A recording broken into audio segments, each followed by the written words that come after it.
Today we're going to be taking a look at a new garage door opener. We're going to be installing a wall mount variety, and this is the LiftMaster 98022. Now in the past we did a video on the 8500, the LiftMaster 8500, and it's been a great garage door opener. I've had it for about 4 years, but this particular model has superseded the 8500. I did purchase this with my own money, and I will put an affiliate link down below in case you're interested in purchasing one. If you're unfamiliar with this style of garage door opener, you may be surprised at how incredibly easy it is to install one of these. There is no track, there's no belt, it doesn't install on the ceiling, it installs up next to the garage door, and we'll show you how that mounts here in a second. The particular kit that I purchased does come with a battery backup, so it comes with a small battery that mounts inside the garage door opener. There is a wall mount button, and I got one controller with this one. Now my understanding is you can buy this in different varieties and different configurations. I'm a MyQ user, so I usually open and close my door using MyQ, and this does have MyQ built into it. The I-beams and all the hardware is also included. You're really not going to need much to install this opener except a few hand tools. The accessory pack has all the fasteners you're going to need. This is the door lock. This style garage door opener does need a separate door lock, and you'll see why when we install it. Underneath the safety beams is another cable, and that's so you can hook up the wall button. Of course, there's a pull string, so any particular reason if you need to open the door without any power assist, you can pull the string and you can just lift the door by hand.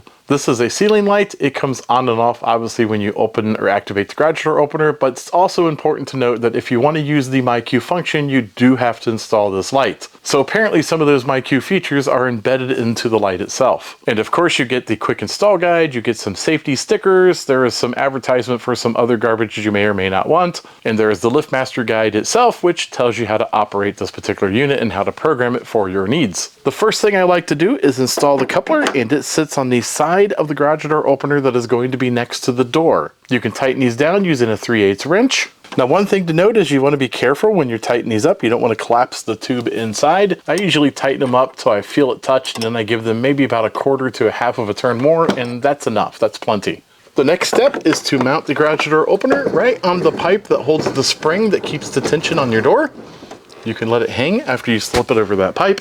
You'll find an L bracket in your kit that looks like this. And that L bracket goes against the wall and against the side of the garage door opener, just like this. At this point, you want to tighten the bolts on the garage door side, and it's the same roll. Tighten it up till you can feel it touch the shaft, and then give it a half a turn, and it's probably going to be good enough. You don't want to over tighten it. Next, we need to install the lock, and the lock is actually very important because this particular type of garage door opener, well, it doesn't really hold the door down. You could theoretically lift the door straight up from the outside and get into the garage if you didn't have the lock on. These locks automatically disengage when the garage door opener is operating, but if you want to manually operate the lock, you can just by sliding this slider. The manufacturer gives you this sticker so you can stick it on the side of the rail on your garage door and drill these holes out. A step drill bit would be perfect for this particular situation. On the last video that I did, I got a little bit of heck because I mounted the lock down here about 4 inches off of the floor, and the professionals who follow the manual said it was in the wrong place, but I put mine down here on the floor because a tire machine always sits right here, and part of that tire machine tucks back in between these studs. The manual tells you to install it above any roller, but it says the ideal location is the third roller from the bottom, and I suspect that's just because it's easier to get to if you need to lock and unlock the lock. On my install, we're going to install it down on the bottom because that is for my needs. The next thing we need to do is to install the safety beams. As you can see, they're installed on this door over here. Now the instructions say do not install them no more than 6 inches off of the floor. And the reason I am not following the instructions is because my pickup truck sits a little bit higher than most pickup trucks, and I don't want that beam to shoot underneath it when my truck is parked halfway in and halfway out of the workshop. Somebody could potentially close the door on the back of the truck, and I really don't want that to happen. Sitting at 18 inches high ensures that the truck will break the beam and the door won't accidentally close on it. The brackets they give you are kind of cool. They can either be screwed into the wall next to the garage door, or they can clip onto the roller channel itself, which is what I plan on doing. After you have the hardware mounted, you're going to want to run and route your cables. I try to do them as neat as I can. And then at this point, you can run them through the back side of the garage door opener and route them to the front, because we're going to need to hook these into the garage door opener eventually. And the wall mount button gets its own cable as well. You're going to need to run that to wherever you want to mount that wall button. And on the back side of that garage door button, you're going to see two lugs. One is labeled R for red and one is labeled W for white. And as you can see, they supply you with a wire that has a red stripe that obviously goes onto the red lug, and the one without the stripe goes onto the white lug.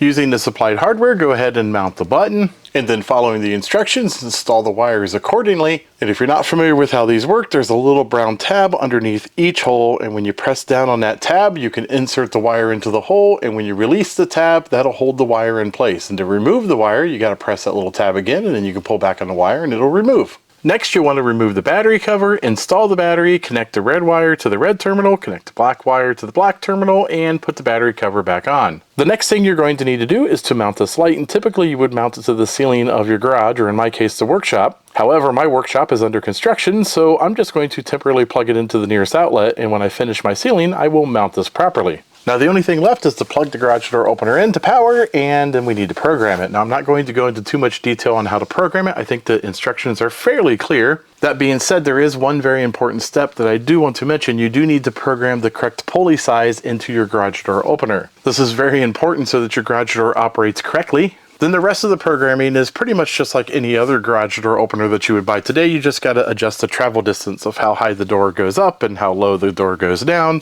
And then you can go through a series of tests to make sure everything is working properly after that. The one thing I really appreciate about these garage doors is just how quiet they are. As you can tell, the only thing you really hear is a little bit of whine from the motor. The rest is just rattling from the door itself. And as you can see, it'll slow down a little bit before it gets to the correct height. And then when we close the door, it'll just kind of gradually speed up, close at a decent speed, and then right before it gets to the bottom, it's going to slow down a little bit and then tighten the door up.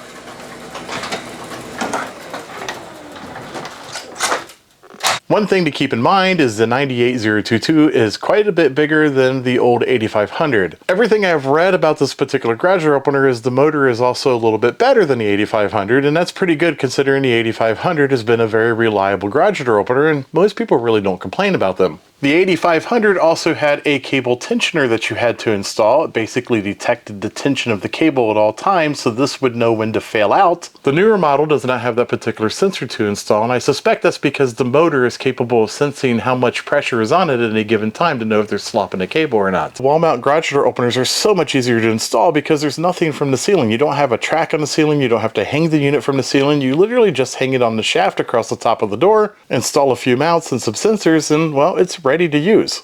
If at any given time I have a problem with this particular garage door opener, I will put it in a pinned comment down below. If you like these types of videos, don't forget to like and subscribe. Take a look at some of my other videos. At the very least, you might be entertained.